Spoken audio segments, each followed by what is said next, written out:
മഹാരാഷ്ട്ര മുഖ്യമന്ത്രിയെ ഇന്ന് പ്രഖ്യാപിച്ചേക്കും. ദേവേന്ദ്ര ഫട്നാവിസ് മുഖ്യമന്ത്രിയാകാനാണ് സാധ്യത. ബിജെപി കൈക്കൊള്ളുന്ന തീരുമാനത്തിന് നിരുപാധിക പിന്തുണ പ്രഖ്യാപിച്ചെങ്കിലും മുഖ്യമന്ത്രി സ്ഥാനത്തിനടക്കം അവകാശവാദം ഏക്നാഥ് ഷിൻഡെ അവസാനിപ്പിച്ചിട്ടില്ല. ആർ രാകേഷാണ് വിവരങ്ങളുമായി ചേരുന്നത്. Rakesh, good morning. ഏത് രീതിയിലാണ് മഹാരാഷ്ട്ര രാഷ്ട്രീയം മുന്നോട്ടു പോകുന്നത്? ഷിൻഡെ എന്ത് നിലപാടിലാണിപ്പോൾ? അശ്വതി, മഹാരാഷ്ട്രയിലെ തെരഞ്ഞെടുപ്പ് ഫലം പുറത്തു വന്നിപ്പോൾ ഇന്ന് 9 ദിവസമായിരിക്കുന്നു. പക്ഷേ മുഖ്യമന്ത്രി ആരെന്ന കാര്യത്തിൽ ഒരു ഔദ്യോഗിക പ്രഖ്യാപനം ഇതുവരെ ഉണ്ടായിട്ടില്ല. ഏതായാലും ഇന്ന് പ്രഖ്യാപനമുണ്ടാകും. ഫട്നാവിസിന്റെ പേരിൽ തീരുമാനമായി. ഫട്നാവിസ് തന്നെ മുഖ്യമന്ത്രിയാകുമെന്നാണ് BJP നേതാക്കൾ, പേര് വെളിപ്പെടുത്താൻ ആഗ്രഹിക്കാത്ത ചില BJP നേതാക്കൾ വാർത്താ ഏജൻസിയോട് പ്രതികരിച്ചിരിക്കുന്നത്.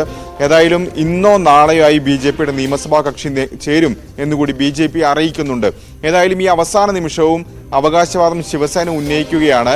ഇന്നലെ ഏതായാലും 2 ദിവസത്തിന് ശേഷം ഏക്നാഥ് ഷിൻഡെ മാധ്യമങ്ങളെ കണ്ടു. അതിൽ അദ്ദേഹം 2 കാര്യങ്ങൾ പറഞ്ഞു. ഒന്ന്, BJP കൈക്കൊള്ളുന്ന ഏത് തീരുമാനത്തിനൊപ്പവും ശിവസേന നിൽക്കും, നിരുപാധിക പിന്തുണ നൽകുന്നു. ഇതായിരുന്നു ഷിൻഡെയുടെ വാക്കുകൾ. പക്ഷേ അപ്പോൾ പോലും മുഖ്യമന്ത്രി സ്ഥാനത്തിൽ താൻ അർഹനാണെന്ന് പറഞ്ഞു വെക്കാൻ ഷിൻഡെ മടിച്ചതുമില്ല. അതായത് ജനങ്ങൾ താങ്കൾ മുഖ്യമന്ത്രി ആകാൻ ആഗ്രഹിക്കുന്നുണ്ടോ എന്നായിരുന്നു ചോദ്യം. അതിന് അദ്ദേഹം പറഞ്ഞത് താൻ വെറും ഒരു മുഖ്യമന്ത്രി മാത്രമായിരുന്നില്ല, സാധാരണക്കാരൻ കൂടിയായിരുന്നു. മാത്രവുമല്ല, ജനങ്ങളുടെ പ്രശ്നങ്ങളൊക്കെ തന്നെ നേരിട്ട് ഇടപെടുന്നു. അതുകൊണ്ടാണ് ജനങ്ങൾ ഇത്തരത്തിൽ താൻ വീണ്ടും മുഖ്യമന്ത്രി പദത്തിൽ വരുന്നതെന്ന് അദ്ദേഹം പറയുമ്പോൾ മുഖ്യമന്ത്രി സ്ഥാനത്തിന് സേനയ്ക്ക് അവകാശമുണ്ട് എന്ന് ഒരിക്കൽ കൂടി ആവർത്തിക്കുകയാണ് ഏക്നാഥ് ഷിൻഡെ.